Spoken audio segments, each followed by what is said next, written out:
Assalamualaikum warahmatullahi wabarakatuh. Salam sejahtera untuk kita semua. Apa kabar kalian penghobi elektronik? Mudah-mudahan kalian selalu sehat ya. Selalu dalam lindungan Allah Tuhan Yang Maha Kuasa. Di kesempatan ini saya akan melanjutkan eksperimen kita tentang pembuatan konstan current untuk sebuah pengurasan baterai, yang mana ini akan kita kolaborasikan dengan Zeometer. Pada video kali ini saya tidak menggunakan lagi IC LM358 ya, karena di dalam uji eksperimen kemarin dengan kolaborasi Arduino ya, saya gunakan ke Arduino, itu IC-nya rusak.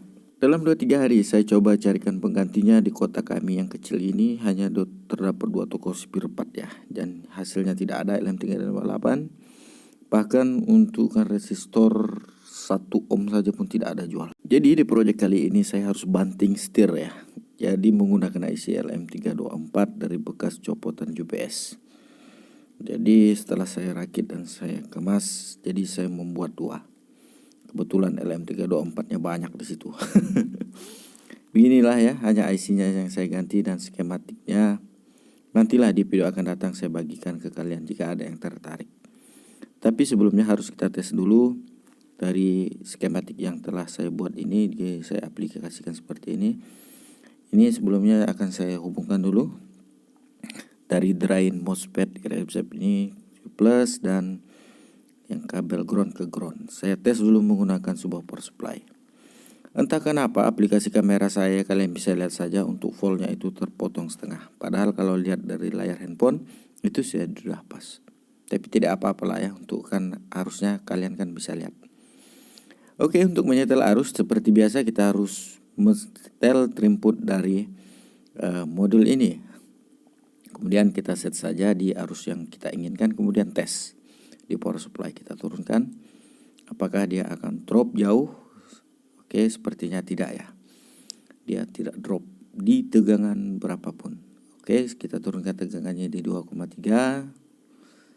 Oke, di 1 volt tidak juga drop, saya naikkan kembali di tegangan 4,2. Oke, sepertinya sih stabil lah.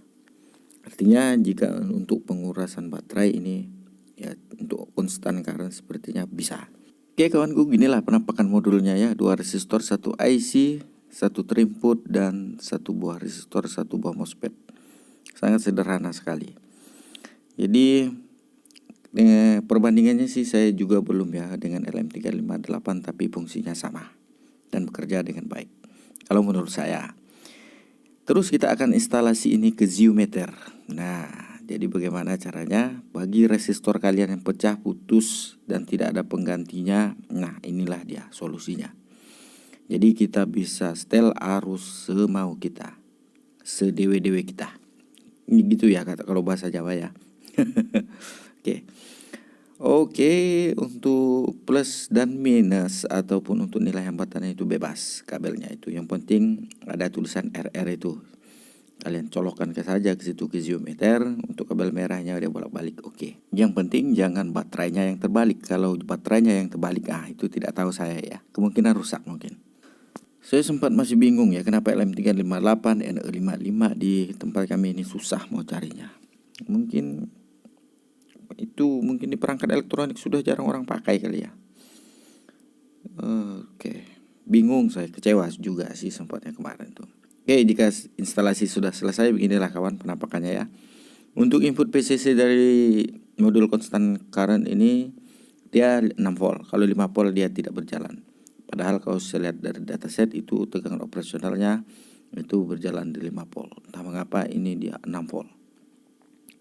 Oke, setelah kita kasih tegangan terpisah ya. Jadi antara modul dan Zeometer itu kita kasih tegangan terpisah, tidak bisa disatukan. Oke, jika sudah, jadi saya di sini menggunakan sebuah modul power bank saja ya untuk menghidupkan dari Zeometer. Karena kalau mati lampu, wassalam modar. Jadi berjam-jam kita ambil videonya, ada hancur lah. Karena di sini sering mati lampu kawan. Oke, sekarang kita masukkan baterai. Kita cek tegangannya berada di 409. 4 volt, 09. Sekarang coba kita tes dulu cara set arus pada Zeometer. Nah, begini yang harus kita ketahui dulu. Oke, karena kemarin biasanya kalau ke limit baterai ya, tergantungkan spek dari baterai. Tapi kalau saya set di 3 volt saja. Oke, ini sesuai dengan spek baterainya di 3 volt dia mainnya. Oke, sekarang kalau kita lihat arus kurasnya sudah berada di 565 mA. Sekarang coba saya naikkan terlebih dahulu untuk arusnya ya. Saya putar ke kanan dari trempotnya ini. Oke, kita perhatikan. Cuman di videonya ini kameranya bro. Kemampuan kamera saya sangat rendah ya kawan. Oke, 876. Oke, untuk arus berikutnya sudah 900. Sekarang sudah nampaknya di 1 ampere. Arus 1000 mA. Oke. Tinggal kalian putar saja, kemudian sudah mendapatkan arus yang kita inginkan, kita lepaskan saja. Oke, sekarang kita lihat arusnya di berapa? Di 1030 mA ya. Oke, sekarang saya coba turunkan bagi yang menggunakan spek baterai di kurasan 500 mA. Kita coba sekarang 600, sekarang sudah 590. Coba kita lihat lagi 584. Coba kita turunkan, kita set di 500-an. 523 mA. Oke, jika sudah merasakan pas ya. Oh, ini ke bawahan. Oke. Sekarang settingnya di berapa? 18 mA. Oke, sekarang sudah kita biarkan saja. Nah, sekarang untuk pengetesan selanjutnya, apakah ia akan tetap, harusnya akan tetap ya saat proses pengisian. Kalau kemarin Ziometer ini menggunakan tahanan resistor kan dia harusnya akan turun tuh seiring voltasenya turun. Kalian perhatikan saja kawan di videonya ini. Ini durasi videonya saya cepatkan, kemudian untuk perekamannya resolusinya saya turunkan, kok malah jadi begini dia. Melengkung. Tapi tidak apa-apalah ya, mungkin yang penting nampak lah. Oke, di arus kuras 500 mA ya, saya menggunakan 500 mA. Wah, arus kurasnya saya pangkas saja videonya ya kawan. Oke, yang akan kita perhatikan adalah apakah di detik-detik terakhir ini arus kurasnya masih mencapai di 500-an mA. Oke, sekarang kita lihat ya, masih di 512 mA. Sekarang kapasitasnya telah off, dia menunjukkan di 671 ya untuk kapasitas baterai ini dengan menggunakan Ziometer. Kemarin kalau kita menggunakan manual ya dia mendapatkan berapa? 690 mA ya. Hasilnya tidak jauh berbeda. Oke, demikianlah kawanku ya. Untuk suplainya, kalian jangan mensuplainya dengan tegangan 5 volt. Kalau ingin menggunakan LM324, kasih dia 6 volt. Karena di tegangan 5 volt dia tidak bekerja. Ini sudah saya tes.